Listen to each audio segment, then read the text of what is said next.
Honneur, gloire, majesté et puissance à l'Éternel, notre Dieu. Le Dieu de bonté, le Dieu de gloire, le maître de temps, le maître des circonstances. C'est lui qui nous permet d'être au-devant de vous ce jour, ce soir, cet après-midi, et ça dépend de l'heure à laquelle vous nous recevez. Mais bien-aimés, c'est un réel plaisir pour moi de nous retrouver ensemble pour partager la parole du Seigneur. Tourner tout autour de la parole du Seigneur, c'est ce qui nous permet de pouvoir échanger. C'est la mission que le Seigneur nous a confiée, de pouvoir communiquer, de pouvoir prêcher, de pouvoir annoncer, de pouvoir alerter et avertir son peuple sur la situation, le moment, les temps que nous sommes en train de traverser. En tant qu'Église, les moments sont graves, les moments sont durs, les moments sont difficiles. Et le Seigneur veut qu'en ces moments, au moins que sa parole soit annoncée avec ferveur, avec ardeur, que sa parole soit annoncée jusqu'aux extrémités de la nation, des nations si je peux dire. Le Seigneur a besoin que nous puissions de temps en temps et de plus en plus nous accrocher à sa parole, marcher avec sa parole, tourner tout autour de sa parole et surtout mettre en pratique sa parole. Il ne suffit pas seulement d'écouter, il ne suffit pas seulement de prêcher, il ne suffit pas seulement d'expérimenter d'une manière miraculeuse la parole, mais le plus important, c'est de mettre en pratique ce que le Seigneur est en train de nous recommander. Bien-aimés, nous voulons partager ce soir, ce matin, ça dépend de l'heure à laquelle vous nous recevez. Nous voulons partager quelque chose qui est d'une grande importance. Ce que nous voulons partager, c'est ce verset phare.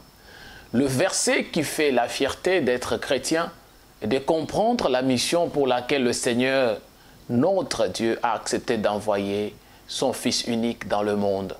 C'est un verset que nous connaissons. C'est un verset que tu connais. C'est un verset que de temps en temps nous entendons parler.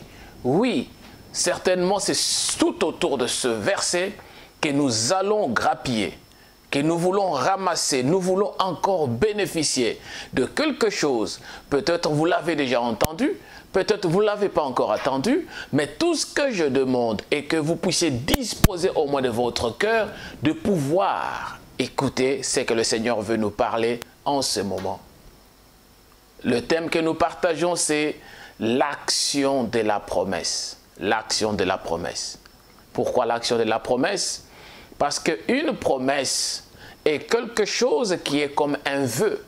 C'est quelque chose qui est comme une parole donnée. Une promesse, c'est quelque chose qui n'est pas encore faite, qui n'est pas encore accomplie, mais la chose que l'on espère qu'elle va se réaliser. Et cette chose pour se réaliser, ça demande qu'il y ait une action. C'est ainsi que nous voulons parler de l'action de la promesse. Notre message est tiré dans Jean le chapitre 3, du verset 16 à 18. Alors les deux versets tirés de Jean chapitre 3 nous permettront de comprendre, de décortiquer et surtout de savoir pourquoi nous devons poser une action avant d'acquérir ou d'expérimenter ou de vivre encore mieux la parole ou les promesses de notre Seigneur. Dans Jean le chapitre 3, versets 16 à 18, la Bible me dit, « Oui, Dieu a tant aimé le monde qu'il a donné son Fils unique, son unique, pour que tous ceux qui placent leur confiance en lui échappent à la perdition et qu'ils aient la vie éternelle. » En effet, Dieu n'a pas envoyé son Fils dans le monde pour condamner le monde, mais pour que celui-ci soit sauvé par lui. Celui qui met sa confiance en lui n'est pas condamné, mais celui qui n'a pas foi en lui est déjà condamné car il n'a pas mis sa confiance en la personne du Fils unique de Dieu. Oui, dans cette version, nous comprenons encore mieux ce que le Seigneur a voulu, ce que Dieu a voulu pour le monde. La Bible nous dit que Dieu parce qu'il avait l'amour et qu'il a tant aimé, c'est-à-dire il a beaucoup aimé, il a aimé jusqu'à l'extrémité le monde que lui-même a créé, il en avait encore envie, il en avait encore amour. Parce que la Bible nous dit, une mère abandonne-t-elle l'enfant qu'elle allait? Même si une mère peut abandonner l'enfant qu'elle allait, moi l'Éternel, mon Dieu, je ne t'abandonnerai pas. C'est-à-dire, l'Éternel ne peut pas abandonner le produit de sa création. Il est le Créateur. Il a compati, il a regardé, il a vu que le monde est en perdition. Il a vu qu'il y a un problème qui se passe dans le monde. Ainsi, à cause de cette compassion, de cet amour, il a regardé, il a dit non, je ne peux pas abandonner le monde que moi-même je créais, que le monde puisse aller en perdition. J'ai besoin de sauver le monde. Et parce qu'il a estimé, il a compris, il a voulu sauver le monde, c'est ainsi qu'il a trouvé bon d'envoyer son Fils unique. Son Fils, son unique Fils. En envoyant le Fils, c'est pour que ceux qui placeront, moi et toi, lorsque le Fils vient, et que moi et toi, nous plaçons notre confiance en lui, en Jésus-Christ.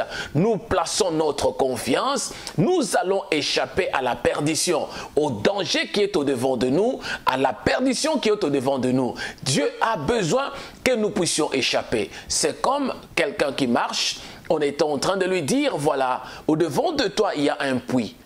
Et au-devant de ce puits, tu dois faire attention pour ne pas y tomber.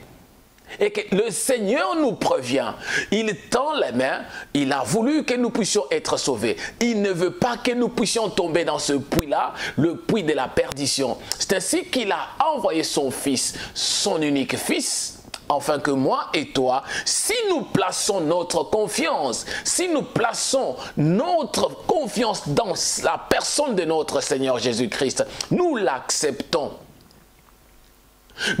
Notre foi est fondée, nous croyons en lui. La Bible nous dit que nous allons échapper à la perdition et que nous ayons la vie éternelle. La vie éternelle, c'est un but de tout un chrétien. Quand nous marchons, quand nous l'avons accepté, quand nous nous sommes confiés auprès de lui, nous avons un but de notre vie. Le but de notre vie est le salut, la vie éternelle. Mais pour arriver à la vie éternelle, il y a des étapes. Les étapes que nous devons affronter. Et ces étapes sont appelées les objectifs. Les objectifs qui nous conduisent au but ou à la vie éternelle sont les réalités que nous traversons du jour au jour. Ce sont les efforts que nous devons fournir tout en ayant la parole du Seigneur, en acceptant la parole du Seigneur, en mettant en pratique la parole du Seigneur. Ces objectifs ou ces points par point que nous franchissons doivent nous amener à pouvoir atteindre le but de notre vie. Le but de notre vie, le but ou la mission pour laquelle le Seigneur, notre Dieu, a envoyé le Seigneur Jésus-Christ sur la terre, dans ce monde, et que toi et moi puissions être sauvés. Avoir la vie éternelle. Et cette vie éternelle n'est pas quelque chose que quelqu'un peut bénéficier sans pour autant poser des actions. Et pour bénéficier, c'est ainsi que les actions sont. En effet, Dieu n'a pas son Fils dans le monde pour condamner le monde. Non, le Seigneur n'est pas venu pour te condamner. Le Seigneur n'est pas venu pour te blâmer. Le Seigneur n'est pas venu pour pouvoir te juger pour ce que tu fais. Mais il est venu d'abord pour te tendre la main, afin que tu croies, que tu te confies en lui et que tu acceptes que tu es un fautif, un pécheur et que tu viennes au-devant de lui. Quand tu viens au-devant de lui, et là, la Bible nous dit que tu as placé ta confiance. Lorsque tu places ta confiance en Jésus, lorsque tu places ta confiance au Fils, et le Fils unique de notre Dieu, Jésus-Christ, notre Seigneur et Sauveur, ainsi la Bible nous dit, tu vas échapper à cette condamnation. Parce que pour celui-ci, pour que tu sois sauvé, il faut que tu puisses placer ta confiance en lui. Mais celui qui met sa confiance, qui ne place pas sa confiance en lui, la Bible me dit qu'il est déjà condamné. Ne sois pas du nombre de ceux qui sont condamnés. Nous sommes en train de parler de cette parole du salut, de cette parole qui nous fait du bien, de cette parole pour laquelle le Seigneur a accepté de mourir lui-même en tant que parole. Mais bien aimés, toute promesse sans action restera toujours inactive. Quand nous regardons dans ce monde, quand nous traversons ce monde, nous comprendrons une chose qui est réelle. Lorsqu'on te fait une promesse et que la promesse reste au niveau de promesse, au niveau de la parole, sans accomplissement, elle sera toujours une promesse qui sera vague. Mais pour que la promesse puisse avoir son effectivité, pour que la promesse puisse être réelle, il faut qu'il y ait l'action de la promesse. C'est ainsi que nous partageons sur l'action de la promesse. Si toi, tu n'as pas posé une action de foi, la promesse va t'échapper. Si toi, tu n'as pas accepté de poser un acte de foi au-devant de la parole que tu écoutes, de cet amour que le Seigneur a accepté de manifester pour envoyer son Fils unique, mon bien-aimé, ma bien-aimée, je sais que la promesse va t'échapper. Nous avons dit que la promesse est comme un vœu. À la fin de chaque année, je sais qu'il y a les gens qui se souhaitent le vœu de bonheur, le vœu de paix, le vœu de prospérité.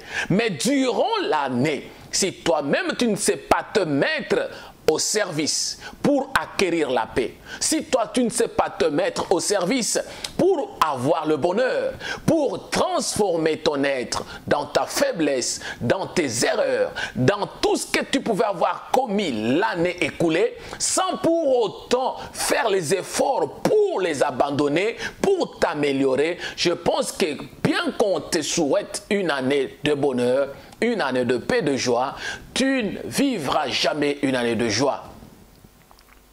La vie éternelle. Le Seigneur nous promet la vie éternelle. Le Seigneur nous promet le salut. Mais pour bénéficier de ce salut, il faut que toi tu te mettes au service. Il faut que toi tu comprennes qu'il y a une chose, la chose qui est réelle. Parce que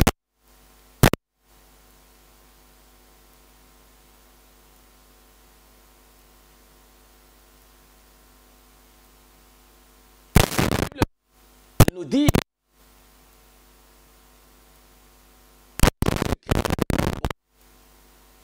à préparer d'avance avant mon bien-aimé, ma bien-aimée. C'est-à-dire que quand on vient au-devant du Seigneur, quand on accepte notre Seigneur et notre Dieu, nous sommes l'ouvrage de main de notre Seigneur. Nous sommes de l'argile dans le main du potier.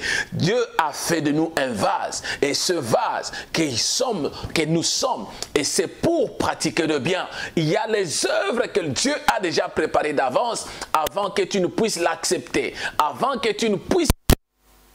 Il l'a déjà préparé. Il t'a déjà préparé parce qu'il nous dit ceci dans sa parole, que nul ne peut venir auprès de moi sans que je ne l'aie appelé.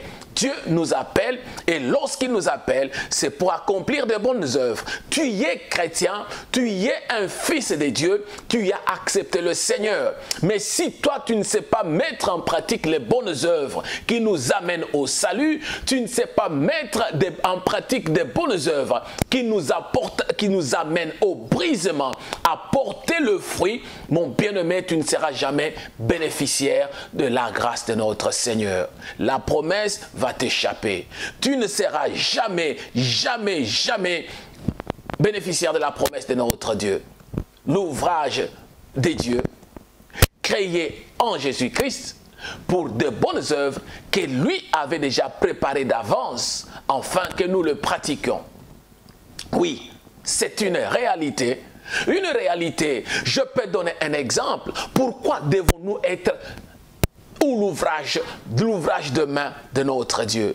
Nous sommes son ouvrage parce qu'en venant en lui, nous devons expérimenter ce que la parole nous dit. Nous devons vivre ce que lui est en train de nous dire. Et quand nous regardons, je m'aimerais donner un exemple. Je m'aimerais donner l'exemple d'un arbre. Un arbre, lorsqu'il est semé, il est cultivé par un agriculteur. Et cet arbre doit grandir. C'est un arbre fruitier.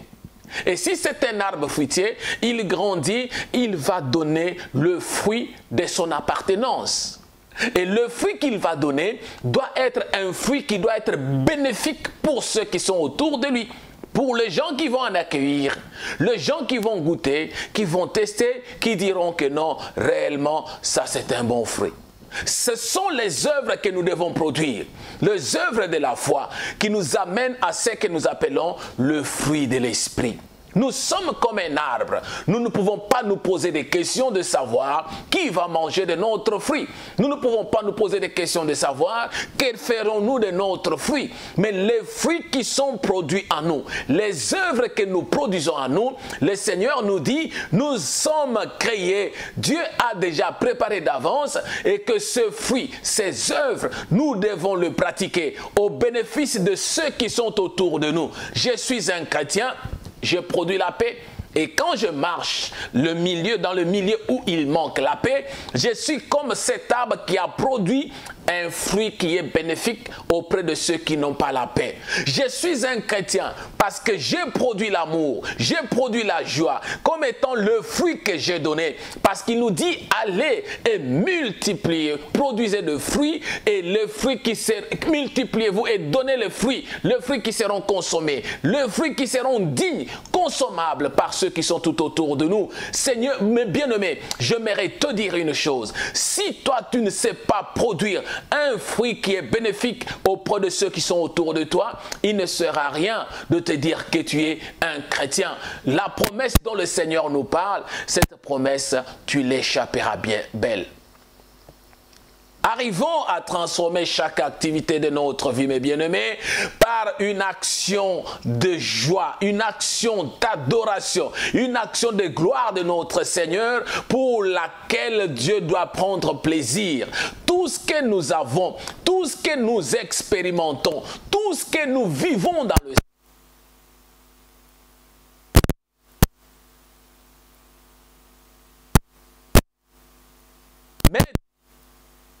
notre vie, tout ce que nous faisons dans notre vie doit être profitable pour la gloire de notre Seigneur, répondre au plaisir de notre Dieu. Dieu doit se plaire de tout acte que nous posons, que nous soyons en coulisses, que nous soyons en public, que nous soyons où que ce soit. Dieu doit se réjouir de ce que nous produisons. Mais le plus grand problème est que la plupart des chrétiens qui se disent chrétiens, le dimanche avec la Bible, le soir dans la prière, le matin dans la chorale, à midi dans la prédication, ont déjà consumé, ont déjà vidé le contenu ou la substance de leur foi chrétienne. Et les chrétiens n'arrivent plus encore à produire le fruit. Les chrétiens ont déjà vidé le contenu réel de la foi chrétienne, la substance vitale de la vie chrétienne. Cela a été déjà vidé de son contenu. C'est ce qui fait que dans la plupart des cas, les promesses de notre Seigneur nous échappent belles. Pourquoi? Parce qu'un chrétien ne reflète pas encore l'image de ce qu'il devait être. Pourquoi? Parce que le chrétien est devenu un chrétien négligent. Et ce qu'il produit ne donne pas gloire au Seigneur. Parce que la substance vitale, qui est la parole du Seigneur, la substance vitale, qui sont les fruits que nous devons produire au quotidien, cette substance a été vidée de son contenu. Dans Nombre, le chapitre 23, verset 19. Le Seigneur ne nous dit-il pas que Dieu n'est point un homme pour mentir, ni le Fils de l'homme pour se repentir? Pourquoi dit-il cela? C'est parce qu'il sait bien que ce qu'il a dit dans ce verset partie B, il dit que ce qu'il a dit, ne le fera-t-il pas? Ce qu'il a déclaré, ne l'exécutera-t-il pas? C'est pour dire que quand le Seigneur fait une promesse du salut, quand il fait la promesse pour notre vie éternelle, quand il fait la promesse pour nous soutenir dans nos désarrois, problème dans nos difficultés, et nous savons qu'il va l'accomplir. Le Seigneur Jésus-Christ, en venant dans le monde tel que nous avons dit, Dieu a envoyé son Fils unique. Lorsqu'il est venu dans le monde, lorsqu'il est venu auprès de nous, sur cette terre de vivants, c'est pour nous apporter la stabilité. Et cette stabilité, elle est morale. elle est spirituelle, elle est physique, elle est matérielle. Dieu est venu nous apporter la stabilité. Et tu peux être bénéficiaire de cette stabilité. Si toi, réellement, tu l'acceptes, tu le fais confiance, tu te laisses entre ses mains, tu sais, mon bien-aimé, le Seigneur se réjouira et la stabilité dont il est venu annoncer, oh, cette stabilité qui nous amène à la vie éternelle sera un accomplissement dans ta vie. Sera un accomplissement dans ta vie.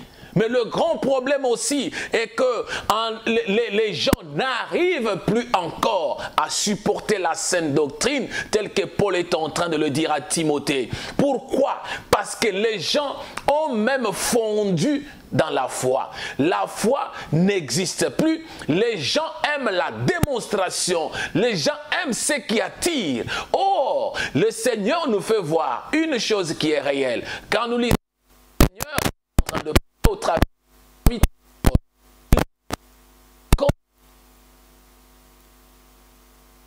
n'ont pas cru. Comment ils n'ont pas entendu parler. C'est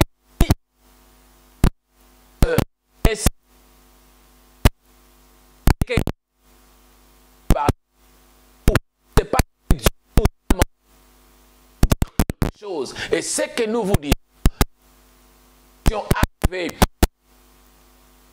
nous invoquons celui en qui nous avons cru, nous croyons, c'est en celui en qui nous avons entendu parler. Nous avons entendu parler parce qu'il y a le serviteur que Dieu a envoyé. Dieu s'est toujours servi des hommes, mes bien-aimés, pour ta bénédiction, pour ton réconfort, pour ton salut. Dieu s'est toujours servi des hommes. Il s'est toujours servi des hommes pour l'accomplissement de sa promesse.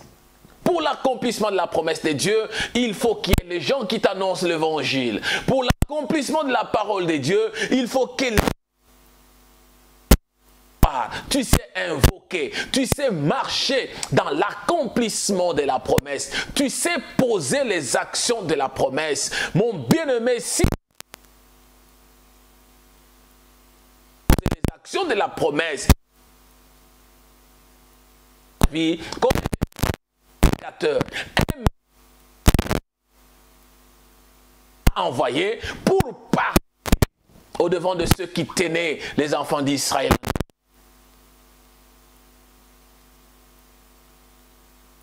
D'Israël, des Madianites, Dieu s'est servi de parler à mon peuple pour faire quelque chose, afin que le Madianite qui domine sur vous puisse être vaincu. Dieu a besoin des hommes. Un homme comme toi, un homme comme moi, Dieu se sert toujours des instruments qu'il a choisis. Il sait choisir les hommes. C'est pourquoi nous avons dit, comment entendront-ils s'il n'y a pas de prédicateurs? Parce que les prédicateurs sont là, ils nous annoncent ce que nous devons. De Néhémie. Bien qu'il y avait le défi, Sambala était là, Tobija était là, l'Arabe était là, mais Dieu s'est servi de Néhémie. C'est lui qui était quelqu'un qui servait du vin dans la cour du roi. Dieu peut se servir de toi pour l'accomplissement d'une mission.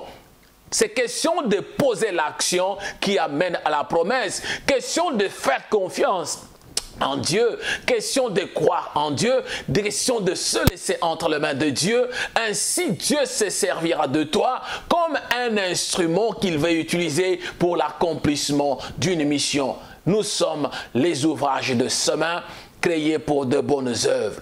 Nous sommes les ouvrages de ses mains, créés pour faire du bien, pour apporter l'évangile, pour parler aux hommes de Dieu, aux fils et aux femmes de Dieu, afin que les gens s'élèvent pour servir le Seigneur. Comprendre qu'il y a une action pour une promesse. Sans action, la promesse est inefficace. Sans action, rien ne peut arriver.